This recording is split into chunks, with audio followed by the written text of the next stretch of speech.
kwa ajili yako wapo ulipo, haijalishi kwenye wakati gani, kwenye hali ngumu au hali nzuri. Napenda kumshukuru Mungu kwa ajili yako pia, kwa nina imani ya kwamba hata ule ukuu ambao unapitia Mungu ndiye mlango kwa wewe kuvuka kwenye hilo jaribu. Haijalishi jaribu lilikuumiza, haijalishi jaribu likufanya ukalia machozi, haijalishi jaribu ukaamua kusema vibaya mbele za Mungu, haijalishi ulipita kwenye wakati gani ambao ulikufanya uone kama vile Mungu hakusikii. Mimi niko hapa kukuadhimisha kwamba Mungu anakusikia. Usiache kuomba, usiache. Kwenye wakati mgumu ndo ambao unakufanya pia tukumbuke na Mungu pia, lakini hata kwenye nyakati nzuri pia usisahau kwamba Mungu yupo, kwamba na umeshajipata kwenye maisha bado anahitaji nidhamu, bado anahitaji mwongozo wa Mungu katikati ya maisha yako. Kwa hiyo usiache kumwomba Mungu wako, usiache. Kwa nini nasema hivi? Inawezekana kwenye level fulani hivi ya maisha, unapata fedha fluent, mfukoni hakupungui chochote kile, lakini kumbuka yote hayo Mungu alikuwa anajua kwamba utapata. Ili aendelee kuwepo lazima ushukuru. Kwa sababu gani?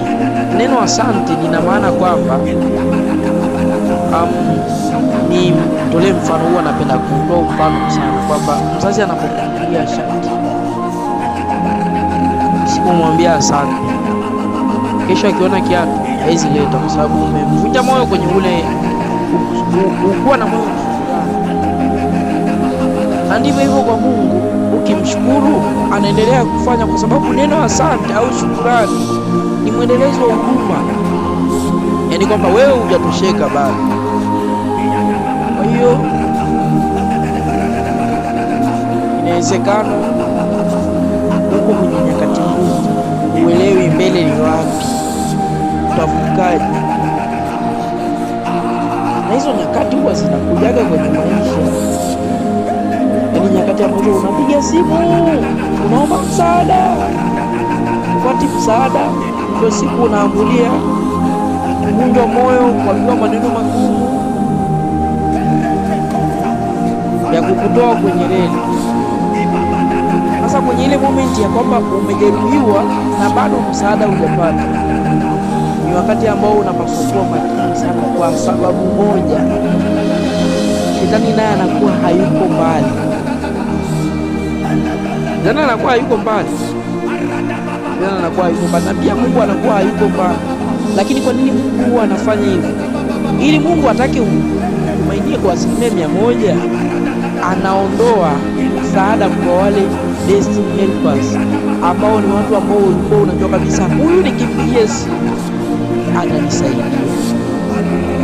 Ndio hajakusaidia, kakusimanga, kakuongelea vibaya, na hela kama ulikuwa una uhitaji wa hela hajakutumia, umebaki pale pale kwenye bonde.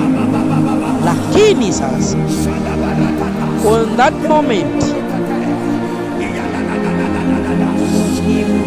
Mungu na kumwambia asante, kwa maana ninajua ulikuwa unajua kwamba mimi Mungu hapa nitapita, hapa nitavuka, ila mimi sielewi Mungu unanifushaje, ila ninaamini nitavuka huko. My friend, nikuaminisha ya kwamba Mungu ni mwaminifu, atakumbusha. Aidha leo umelala njaa, hauna chakula, amini ya kwamba kesho yako itakuwa nzuri, utapata chakula, utakula na utamshukuru Mungu. Hela itatoka wapi? Sijui nani atatuma kukuagizia chakula, Mungu ndo anajua. Kama aliweza kumwagiza kukulu akampelekea mtumishi wake Elia pale porini mkate na maji, akala akanywa, Mungu pia ana uwezo wa kufungua milango kwa sehemu ambazo hukuwahi kutarajia.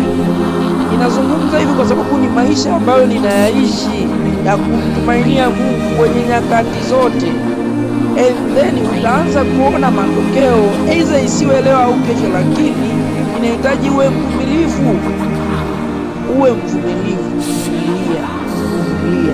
vumilia,